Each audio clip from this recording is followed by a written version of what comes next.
नमस्कार दोस्तों, स्वागत है आपका आज के मुख्य समाचारों में। जी हां दोस्तों, आपको यहां पर देखने को मिलेंगी सुबह से लेकर शाम तक की तमाम बड़ी खबरें, मुख्य समाचार, ब्रेकिंग न्यूज़ अपडेट्स के रूप में।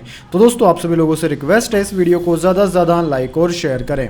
तो चलिए दोस्तों, जान लेते हैं आज की पहली बड़ी खबर। पहलवानों को बांटा न जाए, इनकी जाति तिरंगा, खाप महापंचायत में बोले राकेश टिकैत, बताया आगे का प्लान भी।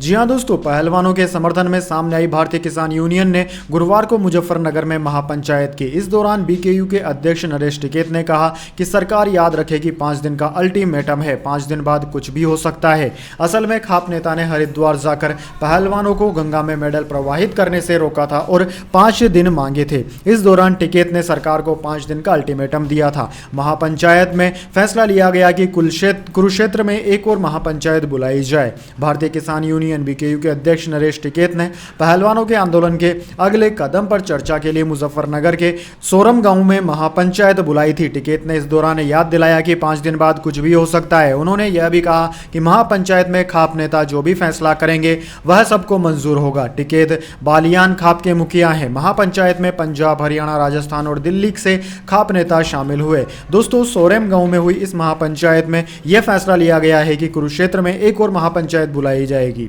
इसके साथ ही गुरुवार को हुई महापंचायत में लिए गए निर्णय को सुरक्षित रखने का प्रस्ताव दिया गया। खाप पंचायत प्रमुखों का अनुरोध है कि कुरुक्षेत्र की महापंचायत के बाद अंतिम निर्णय की घोषणा की जाए।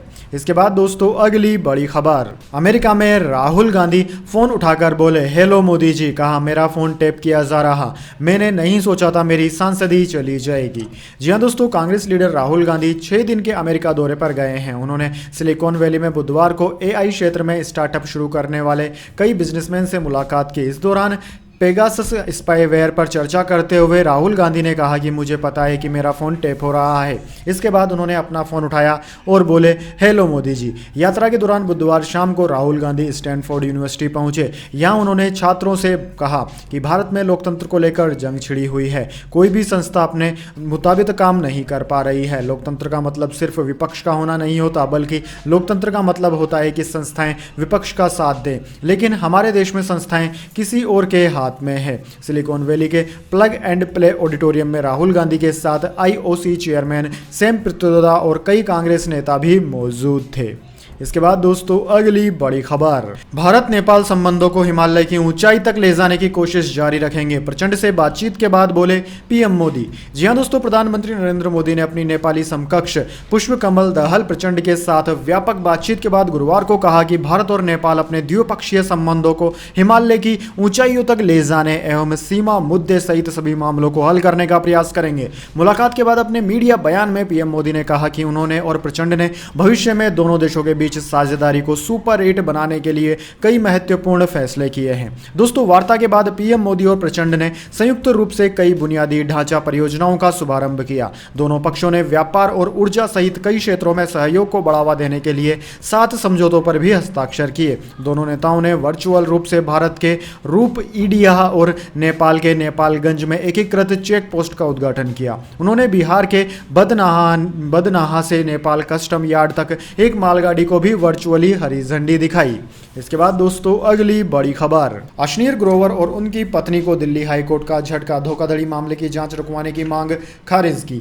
जी हां दोस्तों, दिल्ली उच्च न्यायालय ने भारत पे के सह संस्थापक अश्नीर ग्रोवर और उनकी पत्नी माधुरी जैन के खिलाफ 81 करोड़ रुपए की धोखाधड़ी के मामले की जांच पर इस चरण में रोक लगाने से गुरुवार को इनकार कर दिया। मामले में यह जांच फिनटेक यूनिकॉर्न की ओर से दर्ज कराई गई उस शिकायत के आधार पर की जा रही है जिसमें ग्रोवर और उनके परिवार के सदस्यों पर अवैध भुगतान के जरिए कंपनी को 81.3 करोड़ रुपए का आर्थिक नुकसान पहुंचाने का आरोप लगाया गया है। न्यायमूर्ति अनूप जयराम भवानी ने जांच अधिकारी को यह भी निर्देश देने से इनकार कर दिया कि अगर उन्हें दोनों को हिरासत में लेना हो तो पूर्व नोटिस देना होगा। न्यायमूर्ति भवानी ने उन्हें अंतरिम जमानत याचिका दाखिल करने को कहा है। न्यायमूर्ति ने ग्रोवर और उनकी पत्नी की याचिका पर नोटिस जारी किया जिसमें दिल्ली पुलिस की आर्थिक अपराध शाखा की ओर से दर्ज की गई प्राथमिकी को रद्द करने का अनुरोध किया गया था। इसके बाद दोस्तों, अगली बड़ी खबर।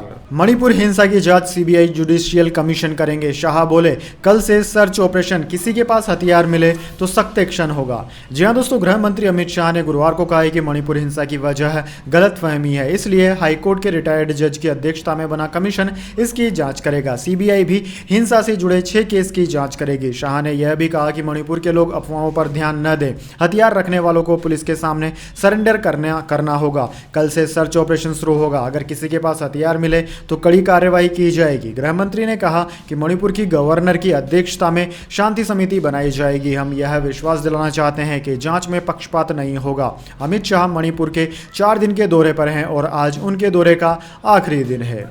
इसके बाद दोस्तों अगली बड़ी खबर, एलन मस्क फिर बने दुनिया के सबसे अमीर शख्स, अरबपतियों की लिस्ट में बड़ा फेरबदल।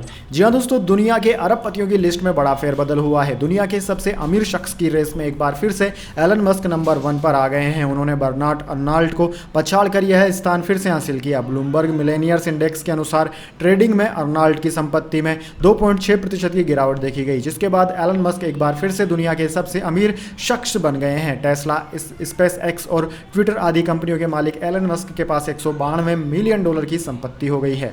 पिछले 24 घंटे के दौरान एलन मस्क की संपत्ति में $1.98 अरब का इजाफा हुआ। वहीं बर्नार्ड अर्नाल्ड की नेटवर्थ $5.35 अरब घट गई। दोस्तों आपकी जानकारी के लिए बता दें, पिछले साल दिसंबर महीने में फ्रांसीसी अरबपति बर्नार्ड अर्नाल्ड संपत्ति के मामले में एलन मस्क से आगे निकल गए थे, लेकिन अब एक बार फिर से एलन मस्क का डंका दुनिया भर में बज रहा है।